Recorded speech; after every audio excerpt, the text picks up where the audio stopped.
ఏంటమ్మా ఈ ఘోరం? ఇది నా డైట్.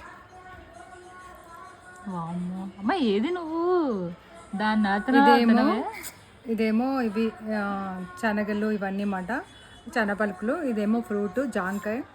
ఇదేమో మన పప్పాయ దొరికావమ్మా. ఏంటది? పప్పాయ. ఇదేమో చిలకడ దుంప. ఇదేమో కరిపెండ్లం దుంప. ఇదేమో మొలకలు, మేక తినే మొలకలు. ఇందులోనైతే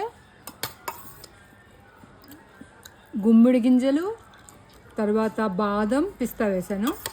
ఇంకా అవేంటి, ఇంకా ఇవి చూడు, ఇవి చూడు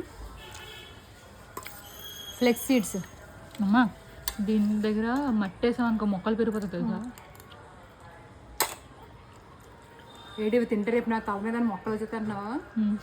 ఏం కాదు, మట్టేస్తే మన మీద మనకి శ్రద్ధ ఉండాలి. అర్థమైందా? మనం తీసుకునే ఫుడ్ మీద మనకి ఇంట్రెస్ట్ ఉండాలి. మనతో పాటు మనం ఇలా తీసుకున్నాం అనుకో, మన ఇంట్లో వాళ్ళకి కూడా ఇలాగే పెడతాం కదా. అంటే మనతో పాటు ఇంట్లో వాళ్ళందరూ హెల్తీగా ఉంటారు అన్నమాట. బలి అని మొహం ఏం కాదు. సరే, ఎంజాయ్. మరి ఇంత మంచి డైట్ కి ఒక లైక్ ఇచ్చి షేర్ చేసి సబ్స్క్రైబ్ చేయండి. అడగట్లేదని చేయడం మానేకండి.